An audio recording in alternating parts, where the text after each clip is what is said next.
우리가 읽은 본문의 말씀은 구약의 마지막 선지자 말라기 선지자가 이스라엘 백성들에게 회개를 촉구하는 선지자적인 선포입니다. 이 선포의 핵심이 뭡니까? 여호와를 하나님을 경외하라. 이것이 오늘 메시지의 핵심입니다. 여호와 하나님을 경외하는 삶, 이것이 구약의 마지막 결론적인 말라기 선지자의 외침이었는데, 똑같이 예수님이 저와 여러분을 구원하시는 목적이 바로 이것입니다. 여러분, 예수님이 여러분의 죄를 위해서 죄를 사하시고 십자가에서 몸을 다 쏟으셔서 여러분을 구원하신 목적이 있습니다. 그냥 여러분 죄사함하고 끝나는 게 아닙니다. 예수님이 원하시는 목적은 말라기 선지자의 외침과 같은 것입니다. 여호와를 경외하라. 그래서 예수님께서 6월절 마지막 만찬에서 주님의 살과 피를 나누시면서 제자들에게 이것을 말씀하신 겁니다. 야, 내가 너를 위해서 살을 찢었어. 내가 너를 위해서 피 흘릴 거야. 내가 너를 위해서 목숨을 준다. 그리고 너희는 이것을 향하여 따라합니다. 먹고 마실 때마다 나를 기념해라. 기념이 뭡니까? 기억하고 감사해라. 예수님을 기억하고 감사한 결과가 뭡니까? 여호와를 경외해라. 주님이 우리에게 주신 똑같은 말라기 선자의 외침과 똑같은 핵심 메시지가 우리가 여호와를 경외하는 삶을 살라는 것입니다. 그래서 저는 오늘 성찬을 나누면서 말라기 선지자의 외침을 같이 생각해 보기 원하는 것입니다. 사랑하는 성도들이여, 무엇보다 먼저 심판의 날을 기억합시다. 그래서 반구적을 이루고 회개함으로 경외의 삶을 삽시다. 우리의 마지막 인생의 마지막에 하나님의 심판이 다가옵니다. 말라기 선지자가 이스라엘 백성들에게 심판을 선지자적인 선포로 말하고 있습니다. 만군의 여호와가 이르노라. 보라, 용광로 불 같은 날이 이르리니 교만한 자와 악을 행하는 자는 다 지푸라기 같을 것이라. 그 이르는 날에 그들을 살라 그 뿌리와 가지를 남기지 아니할 것이로되. 물론 이 말씀은 이스라엘 백성들을 향해서 하나님이 심판하시겠다는 경고고, 우리 인생의 마지막에 하나님의 심판의 날이 온다는 경고죠. 그 마지막 날이 나하고는 상관이 없을지도 몰라. 그렇게 생각하시는 분들은 착각하지 마십시오. 여러분, 우리 모두에게 어떤 날이 옵니까? 용광로 불 같은 날이 다 옵니다. 앞서거니 뒤서거니 우리는 죽습니다. 죽으면 가는 곳이 저 지옥입니다. 지옥불 용광로 같은 불에 갑니다. 왜? 교만하기 때문에, 악을 행했기 때문에 지푸라기 같이 되어서 불꽃 속으로 들어갑니다. 그런데 오늘 말씀해 주신 것처럼 우리가 이와 같은 내 인생의 마지막에 심판이 있음을 알고 어떻게 하면 회개하고 돌이키면, 여호와를 경외하게 되면 하나님이 우리를 그 불에서 건져주실 줄로 믿습니다. 여러분, 우리가 인생을 살면서 제일 필요한 일이 뭡니까? 끊임없는 회개의 삶을 살아야만 합니다. 언제나 사람은 자신을 돌아봐야지 됩니다. 반성하고 자성해야지 됩니다. 그렇지 않으면 누구든지 구부러진 길을 가게 됩니다. 그래서 예수님이 회개와 반성이 없는 인생을 뭐라고 말씀하셨습니까? 따라합시다. 악하고 음란한 세대라. 이 세상이 악하고 음란한 것으로 꽉 차 있습니다. 인생이라는 것은 회개하지 않으면 다 똑같아요. 여러분, 오늘 말씀 들으면서 회개합시다. 우리가 어려웠던 시절에, 배고팠던 시절에 무슨 생각하겠습니까? 우리도 한번 잘 살아보세. 허리띠 졸라매고 한번 잘 살아보겠다고 막 용을 쓰고 그래서 잘 살게 됐습니다. 내가 여러분에게 물어봅니다. 대한민국 잘 삽니까? 못 삽니까? 잘 산다고 그래도 인정은 하네. 진짜 잘 삽니다. 제가 이번에 인도에 가서 다시 한번 느낀 것은 뭐냐면, 못 살아도 이렇게 못 살 수 있는가. 도저히 사람 사는 곳이 아니다.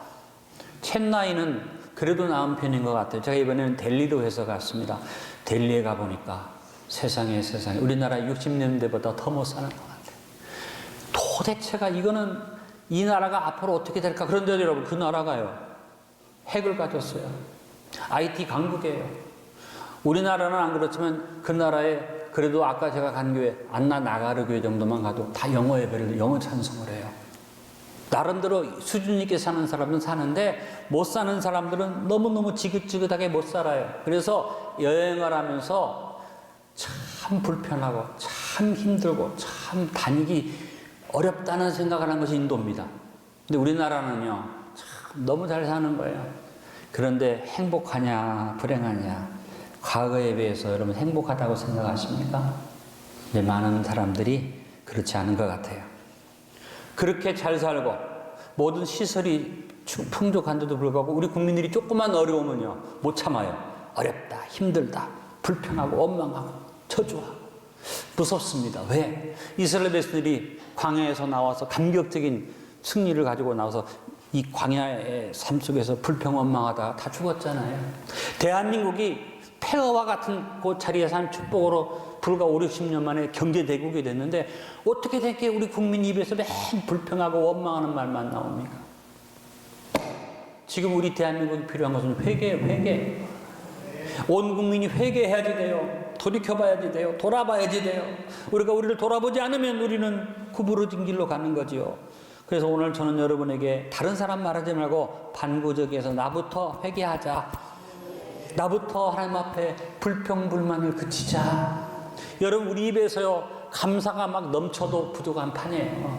그런데 왜 그렇게 불평 원망하고 조금만 어려우면 막 그 불평 원망이 모여서 막 수군거림이 되고 나가서 막 길거리에 나가서 외쳐대는데 이거 어디까지 가겠느냐. 여러분 촛불 통해서 민주의 역사를 이루었다고 말하자면 아니라고 생각합니다. 여러분. 우리나라가 정말 불행한 나라가 돼가고 있습니다. 우리들이 불평불만의 입술을 닫고 한마음으로 회개합시다. 반구적을 이룹시다. 오늘 5절로 6절의 말씀이 뭡니까? 보라 여호와의 크고 두려운 날이 이르기 전에, 심판의 날이 이르기 전에, 이것을 바꾸어 말하면 너희들 개인이 죽음의 심판이 오기 전에 내가 선지자 엘리야를 너에게로 보내리니 내가 선지자 엘리야와 같이 예수 그리스도를 너에게 보냈으니 그가 아버지의 마음을 자녀에게로 돌이키게 하고 자녀들의 마음을 그들 아버지로 돌이키게 하리라. 회개하는 역사를 주시리라. 그런데 돌이키지 않으면 두렵건대 내가 와서 저주로 그 땅을 칠까 하노라. 무서운 개인적인 말씀으로 받아보면요 오늘 이 말라기 선지자의 말씀이 우리에게 무섭게 다가옵니다. 여기 우리 택하신 족속 왕같은 제사성도 앉아 있지만 어리고 젊다고 나는 아니야 라고 말하지 마세요. 크고 무섭고 두려운 심판의 날이 젊은 사람이나 나이 든 사람 누구에게나 눈앞에 다가와 있습니다. 간혹 살다 보면 새파란 젊은 사람이 먼저 죽을 수도 있습니다. 어떤 사람은 100세를 바라보고 살기도 하지만 어떤 사람은 태어나면서 죽기도 합니다. 누구에게나 영광로 불처럼 타는 심판의 날이 있다는 사실을 기억하고, 그래서 여러분이 믿음의 사람이라면 이 심판의 날을 기억하고 회개하며 삽시다. 회개하는 사람은 그 마음속에 뭐가 일어납니까? 경외의 마음이 일어나고 여호와를 바라보는 마음이 일어날 줄 믿습니다. 죄악이 관영한 땅에 영과 혼과 육이 치유가 필요한 때인 것을 예수님이 미리 예고하셨습니다. 요한복음 10장 10절에 말이 있습니다. 도둑이 오는 것은 도둑질하고 죽이고 멸망시키려는 것뿐이요 내가 온 것은 양으로 생명을 얻게 하고 더 풍성히 얻게 하려는 것이라. 마귀가 도둑놈이 왔어요. 물질 문명이 발달하고 과학 문명이 발달하는데 와서 우리에게 좋은 것 주는 것처럼 하지만 도둑질하고 죽이고 멸망시키는 역사로 꽉 찼죠. 예수님이 오셔서 우리에게 은혜를 베푸시고 생명을 얻어 풍성한 복을 주셨습니다. 예수님을 바라보고 여호와를 경외하면 치료라는 역사가 우리에게 임할 줄로 믿습니다. 여러분 하나님을 경외합시다. 우리가 예수 믿고 구원받았다고 끝난 게 아니에요. 빌립보서 2장 12절의 말씀을 꼭 명심하십시오. 나의 사랑하는 자들아, 너희가 나 있을 때뿐 아니라 지금 더욱 나 없을 때도 따라합니다. 항상 복종하여 두렵고 떨림으로 너희 구원을 이루라. 우리가 두렵고 떨리는 마음으로 하나님을 두려워하면서 경외의 삶을 살 때 우리의 구원이 이루어지며 치료하는 역사가 우리에게 넘치게 될 줄로 믿습니다. 또 하나, 오늘 말라기 선지자가 예언 또 하나의 핵심 뭡니까? 반구적을 이루어서 내 탓이라고 회개하면서 악을 발로 밟고 절제를 이루어 경외의 삶을 삽시다.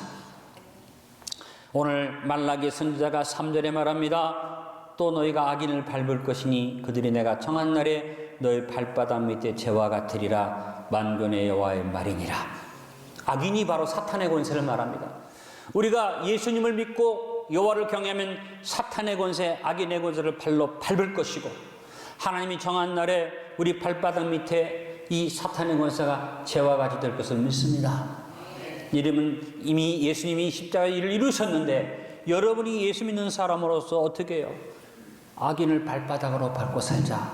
악을 발바닥으로 밟고 살자. 뭐예요? 악이 뭡니까? 끊임없이 일어나는 탐욕이 악이죠. 더 가지려고 하고, 다 가지려고 하고, 다 해보려고 하고, 이게 바로 악입니다. 한번 따라해 봅시다. 더 가지려고 하지 말자. 네, 주어진 복으로 감사하고, 주님 앞에서 내 그릇을 준비하면 한 더 주세요. 그냥 그릇도 준비하고 더 가지려고 하지 맙시다. 그 다음에 또 한 번 더, 다 가지려고 하지 말자. 아, 그만큼 됐으면 되는데 다 가지려고 하다가, 그래서 보니까 재벌들을 보니까요, 그 정도 가졌으면 되잖아요. 세금 좀 낼 거 좀 내도 먹고 살만 하잖아요. 그런데 탈세하잖아요. 다 가지려고 하는 겁니다. 그 다음에 뭐예요? 하고 싶은지 다 해보려고 하면 큰일 납니다. 특히 우리 젊은, 우리 택하심도 소원 가진 우리 젊은이들, 다 해보려고 하지 마요. 인생을 살다 보면 내가 해보지 못하는 것도 있고 해볼 수 있는 것도 있어요. 너무 욕심내지 말아요. 악을 발로 밟는 게 뭐예요? 절제입니다. 우리 삶 속에서 끊임없이 탐욕이 일어나는데 발로 밟으세요. 분별하세요. 경외의 마음으로 선과 악을 분별하세요. 좋고 나쁜 것을 분별하세요. 가서는 안 되는 것과 가야 할 것을 분별하세요. 하고 싶은 대로 먹고 싶은 대로 하지 말고 분별력 있게 사세요. 데살로니가전서 5장 21절 22절에 말합니다. 범사에 헤아려 좋은 것을 취하고, 분별해서 좋은 것을 취하고 악은 모양이라도 버려라. 그런데 뭐예요? 좋은 건 무조건 다 먹고 마시고 갖고 싶고, 그래서 그냥 욕심대로 살고, 악은 모양이라도 버려야하는데 악은 그냥 갖다가 악의 악을 더해 먹으니 하나님이 기뻐할 수가 없죠. 악을 발로 밟을 수 있는 권세를 주셨습니다. 악을 발로 밟으십시오.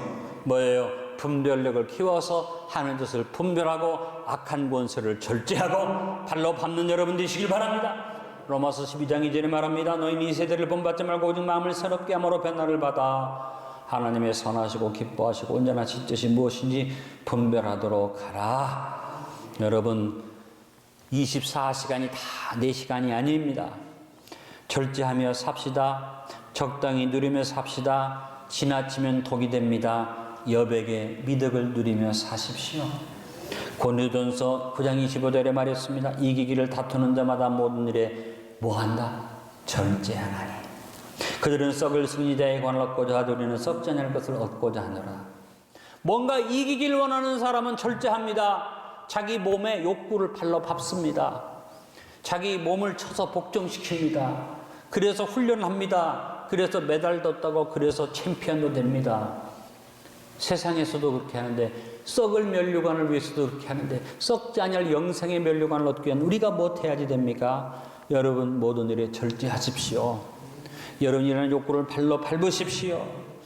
천국의 상급을 쌓아놓는 여러분 되시길 바랍니다. 모든 것은 지나치면 독이죠. 입에 딱 맞는 음식이 독입니다. 여러분 음식 먹을 때 맛없다고 불평하지 말고 내가 먹는 이것이 독인가 아닌가를 보십시오. 달고 짜고 맵고 시고 자극이 강한 것이 다 독입니다. 여러분이 건강하게 살려면 최대한 밍밍하게 잡수세요. 밍밍하게 자연스럽게 잡수세요. 내 기분에 딱 맞는 것들은 나를 마비시켜 노예되게 만듭니다. 여러분 기분에 딱 맞는 건 너무 좋아하지 마세요. 인생이 어떻게 그렇게 딱 기분에 딱 맞게 삽니까? 그건 마약입니다. 내 기분에 딱 맞게 모든 것이 다 만족할 만한 그런 만족은 마약에서 옵니다. 여러분, 마약만 마약이 아닙니다. 마리화나만 마약이 아닙니다. 여러분을 기분 좋게 100% 만드는 것이 다 마약입니다. 조심하세요. 너무 편하면 사람은 게으르고 나태하고 무력해집니다. 이거 잘 생각해 봐야지 됩니다. 우리 대한민국이 병이 뭔지 아십니까? 세계 최고로 IT 강국이 돼가지고요, 우리나라처럼 그냥 모든 것이 편한 나라, 이 문제예요. 조금 사는 게 불편하고 좀 더디고 조금 잘못 우리가 인생을 살면서 좀 어려워도 그게 난 거예요. 왜? 단추만 누르면 다 되는 시대에 단추만 누르면 밥도 해야 되고 단추만 누르면 옷도 다 빨아주고 단추만 누르면 심지어는 밖에 나와서도 단추만 누르고 다이아몬드 잘 되면 막 껐다 켰다 다 하고 이게 좋은 게 아닙니다. 그러니까 왜 사람이 할 일이 없어지는 거예요. 그러니까 어떤 일이 벌어져요? 사람이 자꾸 이상한 데로 가게 됩니다. 미국이 우리나라만 못해서 대한민국처럼 이렇게 모든 시설을 자동화시키지 않고 있습니까? 미국 우리보다 강한 나라죠. 어떻게 보면 우리보다 훨씬 더 많은 걸 가진 나라인데 일반 이 서민들이 사는 삶이 우리처럼 그렇게 모든 것이 편리하지 않아요. 그래서 어떨 때는 가서 왜 그렇지 그러는데 어떤 분이 그런 얘기를 하더라고요. 정책적으로 너무 모든 것이 편리하게 자동으로 되는 것을 억제시키고 있다는 겁니다. 이유가 뭐냐? 그러다 보니까 사회가 엉망이 된다는 거죠. 쉽게 예를 들어 말하면 머리가 좋고 그런 것에 기능이 뛰어난 사람은 한도 끝도 없이 그걸 이용해서 많은 것을 누리지만 평범한 사람, 그래서 어떤 기계나 이런 걸 잘 만지지 못하고 어떻게 보면 모든 면에서 좀 무딘 사람들은 갈수록 사는 것이 힘들어집니다. 그런 사람들이 마음 편하게 살 수 있는 사회가 저변에 쫙 깔려야지 위에서 최고급으로 활발하게 기술 개발하는 사람들이 하는 일이 받쳐진다는 얘기예요. 지금 우리나라는요, 다 너무 빨라요. 다 너무 똑똑해요. 그냥 핸드폰만 딱 키면요, 어린아이라도 모든 정보를 다 알아요. 좋은 거 안 좋은, 좋은 게 아니에요. 독이에요, 독. 여러분, 우리 스스로가 우리 사회의 문제점을 발견해야지 됩니다. 독을 발로 밟읍시다. 너무 편하라고 하지만 쉽게 예를 들어서 우리가 자랑하는 포항제철, 적어도 포항제철에서요 3만 명, 4만 명 취업이 돼야지 사실은 포항시가 살만한 도시가 되는 거예요. 지금 포항시가 몇 명인지 모르지만 지난 옛날에도 8천 명이라고 그러더라고요. 그 큰 공장에 8천 명만 있어도 돼. 다 자동화되니까. 이런 식으로 가다 보면요, 이제 포항제철에 뭐 8천 명도 필요 없을 거 지금 몇 명인지 알 수 없는데 그냥 그저 2, 3천 명만 있어도 되는 시대가 오면 좋을 것 같아요. 나머지는 다 뭐 합니까? 잘 살아서 모든 것이 자동화되어지면요, 사람이 할 일이 없어져요. 그러다 보니까 어떻게 됩니까? 사람들이 손가락으로 기계만 만지다가 그러다 보니까 어떤 일이 벌어집니까? 짐지고 노동하고 땀 흘리는 것이 싫어지는 시대가 오고 일하기를 싫어하기 시작하다가 결국 결론은 망한다. 자, 배 목사가 너무 심한 얘기를 한다 할지 모르지만 여러분, 독을 제거하는 일은 다른 건 아닙니다. 악을 발로 밟는 일이 필요합니다. 예수 믿는 우리가 절제해야지 됩니다. 탐욕을 발로 밟는 여러분 되시길 주님의 이름으로 축원합니다. 오늘 성찬을 나누면서 생각해야지 됩니다. 내가 여호와를 경외하기 위해서 내가 악을 발로 밟는, 그래서 내 안에 일어나는 다 가지려고 하고 다 누리려고 하고 다 해보려고 하는 이것들을 내가 주의 이름으로 물리치자. 여러분, 소유보다 중요한 것은 포기입니다. 가지려는 것보다 중요한 것은 버리는 것입니다. 이거 중요한 얘기입니다. 우리 젊은이들을 잘 들으세요. 성공적인 인생을 사는 사람은 움켜쥐는 사람이 아니라 내놓는 사람입니다. 내가 소유해서 내 소유를 늘리는 것이 축복이 아닙니다. 내 삶 속에서 적당히 포기하고 적당히 희생하고 적당히 줄 수 있는 것이 여러분 삶의 축복입니다. 사람의 몸도요, 모든 것을 다 영양을 가지면 당뇨가 오고 비만이 옵니다. 그런데 내 몸에 적당히 땀 빼고 적당히 운동해서 적게 먹고 내 몸을 관리하면 건강해지잖아요. 똑같은 이치입니다. 여러분, 악을 발로 밟는 이 일이 중요합니다. 주님 안에서 그리스도인으로서 악을 발로 밟고 여호와를 경외하는 자리에 서게 되시길 간절히 축원합니다. 하나 더 반구적을 이루며 하나님이 명하여 주신 율례와 법도를 기억하며 제대로 삽시다. 법과 질서를 지켜 여호와를 경외해야 편안한 삶을 누립니다. 하나님이 주신 무한한 은혜 속에서 살면서 하나님의 법도와 윤리를 무시하면 우리가 하나님의 은혜를 누릴 수가 없습니다. 오늘 4절에 말합니다. 너희는 내가 호렙에서 온 이스라엘을 위하여 내 종 모세에게 명령한 법 곧 율례와 법도를 기억하라. 여러분, 하나님의 율례와 법도가 우리에게 주어진 말씀 이전에 모든 사람이 누리는 법도와 율례가 있습니다. 오늘 찬송 불렀어요. 216장에 뭐라고 불렀어요? 만 가지 은혜를 받았으니 하나님이 나에게 만 가지 은혜를 주셨어요. 예수 믿지 않아도요, 이 세상 사람들이 만 가지 은혜를 누리고 살지요. 오늘 우리는 은혜 속에서 신선한 공기 마시고 은혜 속에서 삽니다. 그런데 법도와 율례를 무시해서 하나님 주신 자연의 법칙을 깨트리고 하나님의 허락해 주신 인간의 근본적인 도리를 깨트리니까 질병이 오고 산불이 나고 미세먼지가 생기고 우리 인생에 재앙이 다가오는 겁니다. 여러분, 법도와 율례를 지키는데 먼저 기본적으로 우리들이 우리의 삶에 주어주신 자연의 법칙을 잘 지켜나가야지 됩니다. 그래서 우리들이 자연을 잘 보존해야지 되죠. 그리고 중요한 것은 뭡니까? 많이 소유하는 것, 어떻게 소유하느냐, 얼마나 소유하느냐, 그게 중요한 게 아니라 아까도 말씀드려서 어떻게 사느냐, 다음에 어떻게 쓰느냐. 여러분이 복 받으려면요, 어떻게 쓰느냐 생각하세요. 하나님의 법대 율례를 따라서 어떻게 나눠주고 구워주고 베풀어 주면서 어떻게 해요? 우리가 지난번 나눈 말씀 서로 사랑하며 삽시다. 하나님의 법도와 율례가 다른 거 아니에요. 여호와를 사랑하고 너희끼리 서로 사랑. 이것이 법도와 율례의 결론입니다. 결국은 우리들이 요한복음 13장 34절에 주신 세 계명을 지키는 삶을 살아야죠. 세 계명을 너희에게 주노니 서로 사랑하라. 내가 너희를 사랑한 같이 너희도 서로 사랑하라. 자꾸 받으려고만 하고 소유하려고 하면 인생은 타락합니다. 여러분, 디모데전서 6장 9절에 경고했습니다. 부하려 하는 자들은 시험과 올무 여러 가지 어리석고 해로운 욕심에 떨어지나니 그 사람으로 파멸과 멸망에 빠지게 하는 것이라. 치부하려고 하지 말아라. 나는 우리 안독교 성도들이 다 부자 되기 원합니다. 야, 목사님이 이 말했다 저 말했다 한다. 치부하려고 하지 말고 그래도 부자 되기 원한다고 그러니까 여러분, 부자 되기 원하는데 어떤 게? 베풀어주는 부자 되기를 원합니다. 나누어주는 부자 되기 원합니다. 다른 사람을 돕는 부자 되기를 축원합니다. 치부해서 움켜쥐고 내 것만 소유하려고 하면 오늘 디모데전서 6장에 말한 것처럼 부하려고 치부하려고 하는 사람들은 시험과 올무와 어리석고 해로운 욕심에 떨어진다. 우리 주변에서 치부하려다가 이런 부끄러운 욕심에 떨어진 사람들을 보잖아요.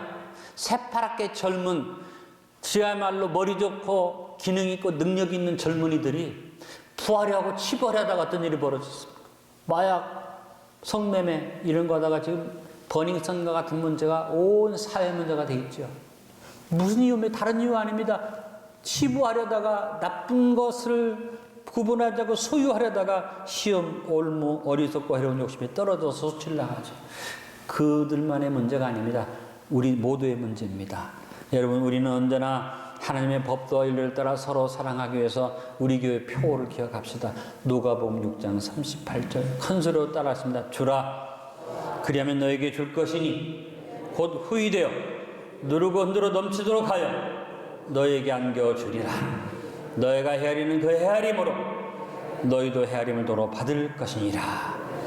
여러분, 다시 한번 강조합니다. 희생하고 포기하고 양보하고 베풀고 주고, 이것이 하나님의 율례와 법도의 기본입니다. 인생의 삶을 살면서 하나님의 법도와 율례를 지키고 그래서 여호와를 경외하며 제대로 사는 여러분 되시길 바랍니다.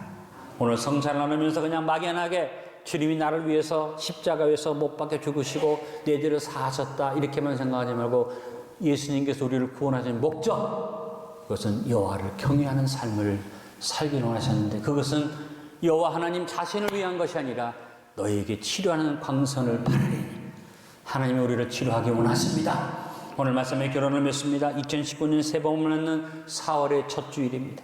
성찬을 나누며 반구적일 이루어 내 탓입니다 회개하고 하나님의 자녀로서 경외의 삶을 살기를 결단합시다. 심판의 날을 기억하고 회개하고 주어진 삶을 잘 다스리며 사십시오. 여호와를 경외함으로 주어지는 치료의 은혜를 누리며 사십시오. 악을 발로 밟고 절제를 이루는 성도가 되십시오. 하나님 주신 율례와 법들을 기억하며 서로 사랑하며 경외의 삶을 사십시오.